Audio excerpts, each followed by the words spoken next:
बिस्मिल्लाहिर्रहमानिर्रहीम। अस्सलाम वालेकुम नाज़रीन, मैं Malik Farooq Ahmed Panwar, advocate high court, आज आपकी खिदमत में नए टॉपिक के साथ हाजिर हूँ। हमारा आज का टॉपिक है इलेक्शन की तारीख देने का इख्तियार सदर पाकिस्तान के पास है या चेयरमैन इलेक्शन कमीशन के पास है। ये सवाल आज पाकिस्तान के हर खास आम की ज़बान पर है। इसका जवाब इंशाल्लाह मैं इस टॉपिक के एंड पर आपको ज़रूर दूंगा कि इख्तियार किसके पास है। तो इसका सबसे पहले इस सवाल का जवाब ढूंढने के लिए हम कॉन्स्टिट्यूशन ऑफ पाकिस्तान को देखते हैं कि कॉन्स्टिट्यूशन ऑफ पाकिस्तान ने सदर पाकिस्तान को किस किस आर्टिकल के तहत एम्पावर किया है कि वो इलेक्शन की डेट अनाउंस कर सकते हैं। आर्टिकल 48 को डिस्कस करते हैं कि आर्टिकल 48 क्या कहता है और हमने इसकी इंटरप्रिटेशन करनी है कॉन्स्टिट्यूशन लॉ के तहत और जो इलेक्शन एक्ट 2017 है और जो उसके अमेंडमेंट्स हैं उसके को डिस्कस करते हुए यह नतीजा अख्ज़ करना है कि ये प्रोरोगेटिव किसके पास है। तो आए पहले देखते हैं कि article 48 of constitution of Pakistan 1973 क्या कहता है।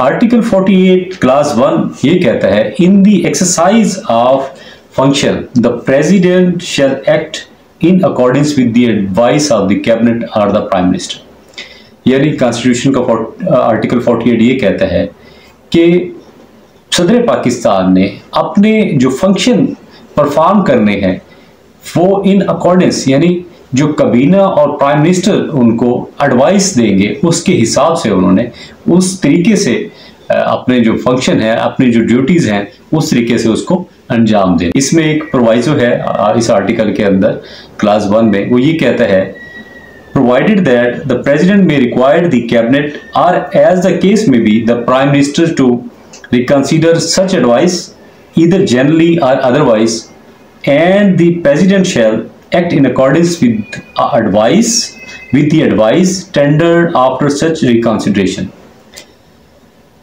इसमें जो प्रोवाइजो है वो ये कहता है सदर पाकिस्तान जब सदर पाकिस्तान को कोई एडवाइस दी जाती है काबीना की तरफ से या प्राइम मिनिस्टर की तरफ से तो उसकी रिकंसिडरेशन के लिए सदर पाकिस्तान कह सकते हैं, लेकिन अब उस रिकंसिडरेशन के रिप्लाई जो भी जवाब आएगा सदर पाकिस्तान को उसके मुताबिक अमल करना पड़ेगा। अब हम आर्टिकल 48 की क्लास 2 को इसमें डिस्कस करेंगे। Notwithstanding anything contained in a class 1, the president shall act in his discretion in respect of any matter in respect of which he is empowered by the Constitution to do so, and the validity of anything done by the president in his discretion shall not be called in question on any ground whatsoever। Article 48 का class 2 ये कहता है कि सदर पाकिस्तान बावजूद इसके clause 1 के अंदर जो रिस्ट्रिक्शन है सदर पाकिस्तान को आइन ने जो पावर्स दी हैं उनका वो सवाबदीदी इख्तियार है कि उसका इस्तेमाल कर सकते हैं और उसके ऊपर कोई अथॉरिटी कोई क्वेश्चन नहीं कर सकती। अब इसमें आर्टिकल 48 क्लास C जो है ओमिट कर दिया गया है और इसका जो क्लास 4 है उसको हम एज क्लास 3 यहाँ पे रीड करेंगे और डिस्कस करेंगे। क्लास C ये कहता है कि the question whether any and if so what advice was tendered to the president by the cabinet prime minister a minister of state shall not be inquired into in or by any court, tribunal or other authority। इसका article 48 का proviso 3 ये कहता है कि इस सवाल पर कि सदर पाकिस्तान को काबीना की तरफ से प्राइम मिनिस्टर की तरफ से या मिनिस्टर ऑफ स्टेट की तरफ से क्या एडवाइस की गई थी उस पर ना तो कोई अथॉरिटी ना कोई कोर्ट ना कोई ट्राइब्यूनल किसी किस्म का क्वेश्चन सदर पाकिस्तान से नहीं कर सकता। अब सबसे इंपॉर्टेंट चीज़ जो हमने आज इस टॉपिक में डिस्कस करनी थी कि प्रोरोगेटिव किसका है, सदर पाकिस्तान के पास क्या इख्तियारात हैं डेट अनाउंस करने की। अब कॉन्स्टिट्यूशन ऑफ पाकिस्तान आर्टिकल 48 का प्रोवाइजो 4 ये कहता है, where the president dissolve the national assembly notwithstanding anything contain in clause 1 he shall appoint a date not later than 90 days from the date of the dissolution for the holding of general election to the assembly यानी कि सदर पाकिस्तान जब assembly dissolve करेंगे, तहलील करेंगे, तो 90 दिन के अंदर अंदर, 90 दिन के बाद नहीं, विद इन 90 डेज इलेक्शन की डेट अनाउंस करेंगे। आर्टिकल 48 क्लास 4 का सब क्लास बी ये कहता है to appoint a caretaker cabinet, यानी सदर पाकिस्तान केयर टेकर कैबिनेट भी अपॉइंट कर सकते हैं, लेकिन सब्जेक्ट टू ये आर्टिकल 2 to 4 और 2 to 4A यानी 224 और 224A के तहत वो कैबिनेट भी जो केयर टेकर है उसको भी अपॉइंट कर सकते हैं। ये आर्टिकल 48 है जो एम्पावर करता है सदर पाकिस्तान को इलेक्शन की डेट फिक्स करने के लिए। अब हम ये देखते हैं कि आर्टिकल 2 to 4 के अंदर यानी 224 के अंदर इलेक्शन कमीशन के क्या प्रोरोगेटिव है। तो ये कहता है a general election to the national assembly और provincial assembly shall be held within a period of 60 days immediately following the day on which the terms of National Assembly is due to expire unless the has been sooner dissolved and the results of the election shall be declared not later than 40 days before that day।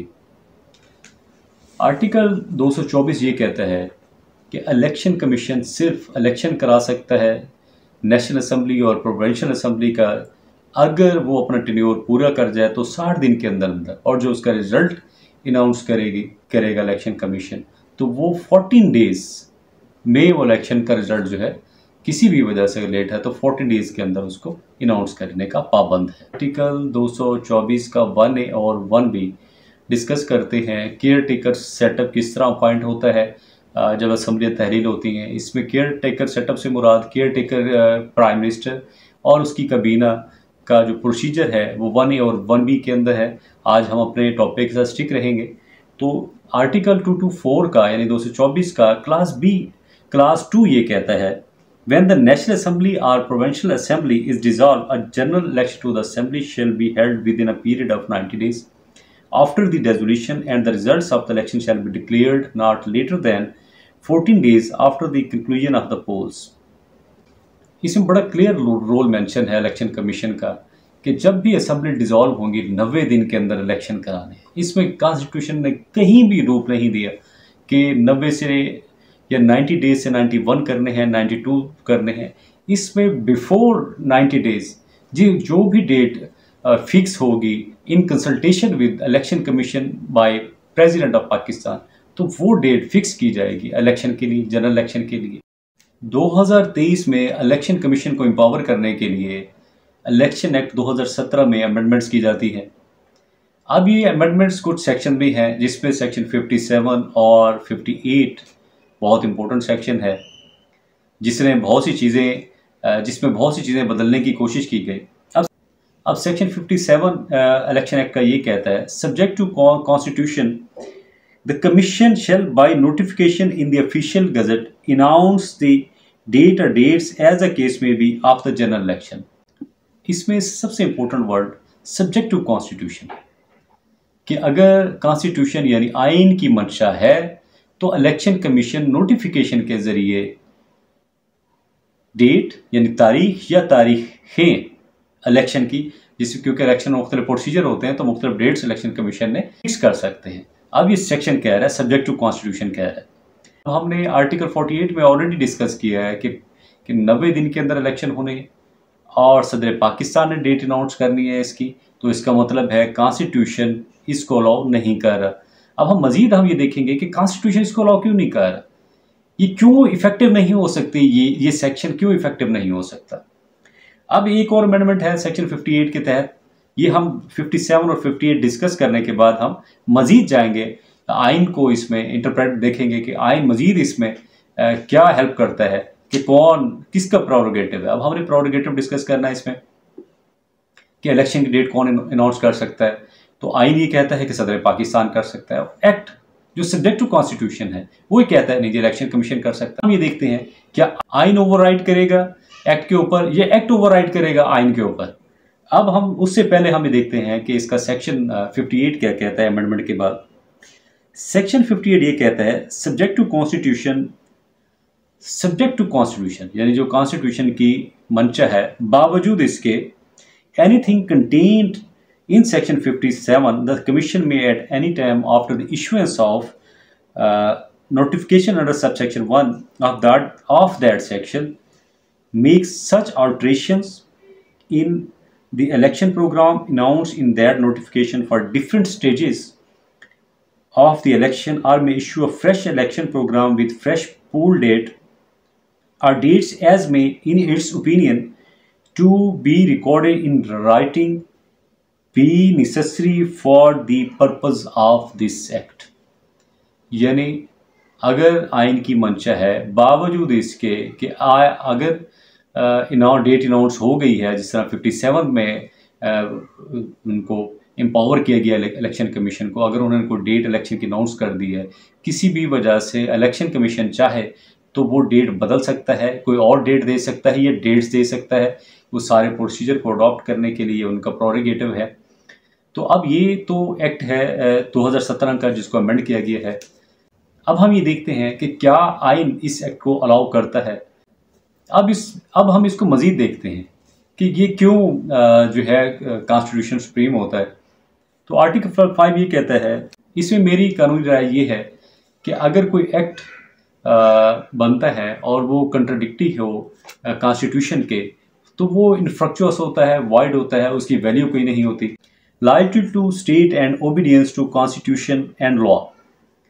Law to the state is the basic duty of every citizen, इसके clause 1 और clause 2 ये कहता है obedience to the constitution and law is obligation of every citizen whenever he may be and of every other person of the time being within Pakistan।